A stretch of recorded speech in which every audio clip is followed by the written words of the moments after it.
After the discussion of colloidal solution, now come on to the last topic of this chapter, separating the components of a mixture. Mixture से components को अलग अलग separate करना. So there are 6 techniques in this chapter. So in this video we will discuss only 2 techniques. One is evaporation and second is centrifugation. So first of all talk about evaporation. So as we know that evaporation is what? Evaporation is the process in which liquid converts into gaseous state. Liquid का gas में convert at a certain temperature क्या कहलाता है? evaporation. ठीक है. So evaporation से हम volatile components को non volatile components से separate करते हैं. Separation of volatile components from non volatile components. अब volatile component क्या होता है? Volatile components are those component who evaporates easily, जिनको हम easily evaporate कर सकते हैं, जो liquid से gas में easily convert हो जाए. ठीक है. तो एग्जाम्पल है इसका obtaining salt from sea water. अब आपको पता है सनलाइट सीज में सीज के वाटर को हीटअप करता है. अब इससे क्या होता है, जो सॉल्ट होता है क्रिस्टल फॉर्म में. ठीक है. तो वाटर लिक्विड स्टेट से सनलाइट ड्यू टू सनलाइट क्या हो जाता है, गैसेस स्टेट में वाटर वेपर बन जाता है, गैसेस स्टेट में कन्वर्ट हो जाता है, और जो सॉल्ट के जो क्रिस्टल बनते हैं वो हमको ऑब्टेन हो जाते हैं इजीली. ठीक है. तो अब इसमें सॉल्ट को सी वाटर से अलग करना, सेपरेट करना, इसमें सॉल्ट हो गया आपका नॉन वोलेटाइल कंपोनेंट और वाटर हो गया आपका वोलेटाइल कंपोनेंट, और इवेपोरेशन प्रोसेस से हुआ है, इसलिए ये बहुत हेल्पफुल है. सेकंड है सेंट्रीफ्यूगेशन.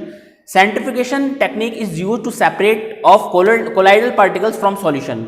सॉल्यूशन से कोलाइडल पार्टिकल को सेपरेट करने के लिए सेंट्रीफ्यूगेशन टेक्निक का यूज किया जाता है. First, two components of having differences in density can be separated by this method. इस टेक्निक से दो कंपोनेंट जिनकी डेंसिटीज में डिफरेंस है उनको इस मेथड से अलग किया जा सकता है, सेपरेट किया जा सकता है.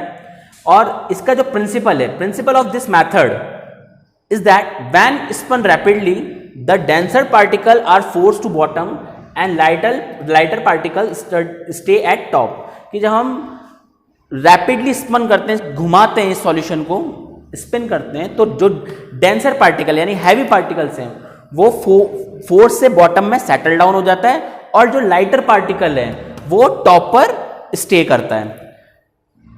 अब ये स्पिन करने का काम क्या, किससे, कोई ना कोई डिवाइस होगी. ठीक है. So a device used to separate liquids from solid by spinning is called centrifuge.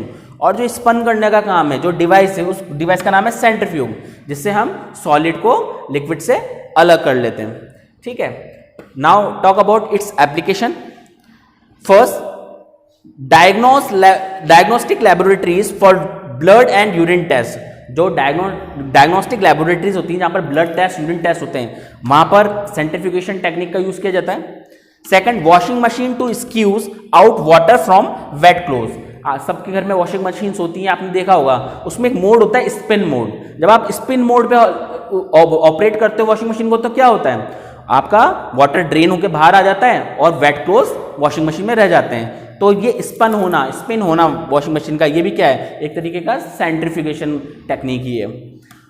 And last application, dairies and home to separate butter and from cream. ठीक है. घर में या डेयरीज में जो बटर होता है उसको क्रीम से सेपरेट करना. ठीक है ना. आपने देखा होगा घर में ऐसे स्पन करके सेपरेट करते हैं, अलग से बटर को सेपरेट करते हैं, मक्खन निकालते हैं. ये भी क्या है, एक तरीके की centrifugation technique. Okay, thank you.